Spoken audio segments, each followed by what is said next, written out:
जय हिंद। एक पीसीएस अधिकारी कुछ अधिकारियों के साथ मिलकर एक बड़े घोटाले को अंजाम देता है। इस घोटाले को अंजाम देने के बाद सरकार को 30 करोड़ रुपए से ऊपर का चूना लग जाता है और अधिकारी की जेब में कथित तौर पर करोड़ों रुपए चले जाते हैं। इसके बाद विजिलेंस की जांच होती है और इस अधिकारी को गिरफ्तार किया जाता है और इसी बीच में ईडी यानी एनफोर्समेंट डायरेक्टोरेट एक केस रजिस्टर करती है इस अधिकारी के खिलाफ और ईडी इसको गिरफ्तार कर लेती है और फाइनली इस अधिकारी को इतने केस रजिस्टर होने के बाद, शिकायतें मिलने के बाद नौकरी से बर्खास्त कर दिया जाता है। इस केस के बारे में बात करेंगे, पर सबसे पहले आपसे अपील कि आप बड़ी संख्या में हमारे वीडियोस को देख रहे हैं पर चैनल सब्सक्राइब नहीं कर रहे। अगर आप इस वीडियो को देख रहे हैं तो फौरन चैनल को सब्सक्राइब कीजिए, बेल नोटिफिकेशन ऑन कीजिए, वीडियो को ज्यादा से ज्यादा शेयर करें और इसके साथ ही अपना कॉमेंट देना ना भूलें। इस पूरे केस की सच्चाई जानने के लिए वीडियो को बिल्कुल आखिर तक देखें, कतई भी स्किप ना करें। अब ये पूरा मामला समझने के लिए आपको चलना पड़ेगा चंडीगढ़, जो कि पंजाब और हरियाणा की राजधानी है। उसके पास स्थित है मोहाली नाम का एक इलाका। चंडीगढ़ जो मोहाली की तरफ एक्सटेंड हो रहा है, नया चंडीगढ़ बन रहा है, उसमें कई गांव ऐसे हैं जिनकी जमीन शहर के अंदर आ रही है। जमीनों के दाम लगातार बढ़ रहे हैं। अब साल है 2016। वरिंदर पाल सिंह धूत एक पीसीएस अधिकारी के तौर पर माजरी ब्लॉक में तैनात होते हैं। वहां पर कुछ लोग तहसीलदार के दफ्तर के लगातार कथित तौर पर चक्कर काट रहे थे। कारण था सियोक गांव में काफी जमीन पड़ी थी, शामलात भूमि पड़ी थी, जिसे वो अपने नाम करवाना चाहते थे। पर यह कोई लीगल काम नहीं था, यह काम था अवैध, यानी पैसे लो और हमारे नाम जमीन कर दो। इसके लिए उन्हें कोई ऐसा अधिकारी चाहिए था जो कि चुपचाप से ये जमीन उनके नाम कर दे, जहां जहां पर फर्जी कागज बनाने की जरूरत है वो भी बनवा दे और इसके साथ ही अपने साइन करके फौरन जमीन को उनके नाम करवा दे, जिससे कि करोड़ों अरबों रुपए का फायदा हो सके।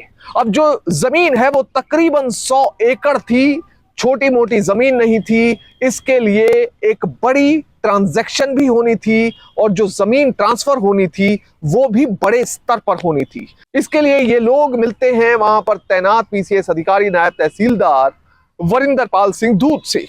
इस अधिकारी को कथित तौर पर पूरा मामला समझाया जाता है कि शामलात जमीन है जो कि 99 एकड़ से ऊपर है, तकरीबन 100 एकड़ जमीन, और एग्जैक्टली अगर कैलकुलेट करें तो 10,365 कनाल 19 मरले ये शामलात जमीन है। इसे आप किसी भी तरह से हमारे नाम करवा दीजिए और उसके बाद सब कुछ ठीक ठाक हो जाएगा। अब ये जो शामलात जमीन होती है, जैसा कि आप जानते ही होंगे, ये गांव की साझी जमीन होती है, कॉमन लैंड इसे कहा जाता है और इसे खरीदा बेचा नहीं जा सकता। पर कई बार ऐसी गड़बड़ियां देखने को मिली हैं कि राजस्व विभाग के कुछ अधिकारी मिली भगत से या रिश्वत लेकर इस जमीन को प्राइवेट लोगों के नाम कर देते हैं। उसके बाद इस जमीन का रजिस्ट्रेशन शुरू हो जाता है, यानी खरीद बेच शुरू हो जाती है। अब कुछ ऐसा ही मामला यहां पर भी था। ये डीलर कोशिश कर रहे थे कि किसी भी तरह से अधिकारी हमारे फेवर में इस जमीन का रजिस्ट्रेशन करवा दे। बहरहाल इस मामले में होता यह है कि वरिंदर पाल सिंह धूत कथित तौर पर कुछ फर्जी कागज तैयार करवाते हैं और इसके साथ ही ये जो तकरीबन 100 एकड़ जमीन है वो इन प्राइवेट लोगों के नाम करवा दी जाती है। अब जिन लोगों के नाम ये जमीन करवाई जाती है वो लोग भी आगे अपने ग्राहक ढूंढकर इस जमीन को मोटे दामों पर बेच देते हैं। उसके बाद जो मुनाफा होता है कथित तौर पर उसका एक हिस्सा राजस्व अधिकारियों को और खास तौर पर इस पीसीएस अधिकारी को दिया जाता है, जिसमें अधिकारियों में फिर पैसे की बंदरवाट होती है। कुछ जो प्रॉफिट का हिस्सा है वो ये प्राइवेट लोग अपने पास रख लेते हैं।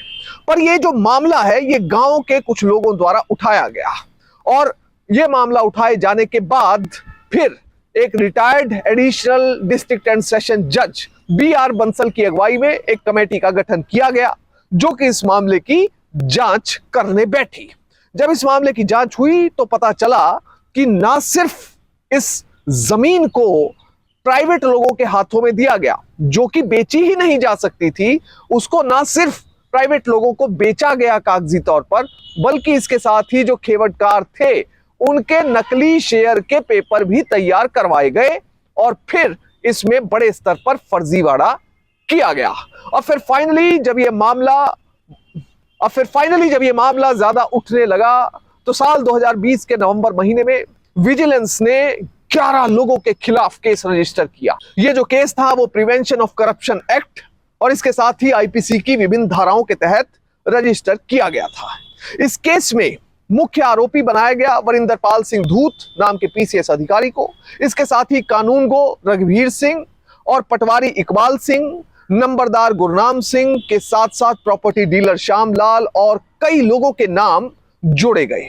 बहरहाल विजिलेंस ने अपनी जांच को आगे बढ़ाया और यह पता लगाने की कोशिश की कि यह जो जमीन का रजिस्ट्रेशन हुआ है इससे पैसे के तौर पर किस किस अधिकारी को, किस किस व्यक्ति को फायदा हुआ है। और अपनी जांच के दायरे को आगे बढ़ाते हुए फाइनली विजिलेंस ने नवंबर 2020 में ही इस पीसीएस अधिकारी को गिरफ्तार कर लिया। इसके साथ ही प्रॉपर्टी डीलर श्यामलाल को भी गिरफ्तार कर लिया गया। अब इस बीच इस पूरे मामले की खबर पहुंच जाती है ईडी यानी एनफोर्समेंट डायरेक्टोरेट के पास, जो कि पीएमएलए के तहत केस रजिस्टर करती है। ईडी को पता चलता है कि विजिलेंस ने इस अधिकारी के खिलाफ कई करोड़ों रुपए के घोटाले का मामला रजिस्टर किया है और यह मामला प्रिवेंशन ऑफ करप्शन एक्ट और आईपीसी के तहत दर्ज हुआ है। फिर ईडी की भूमिका यहां पर आती है। ईडी इस अधिकारी के खिलाफ केस रजिस्टर करती है। इस मामले में ईडी केस ही रजिस्टर नहीं करती बल्कि अप्रैल 2023 में इस अधिकारी को गिरफ्तार भी कर लेती है।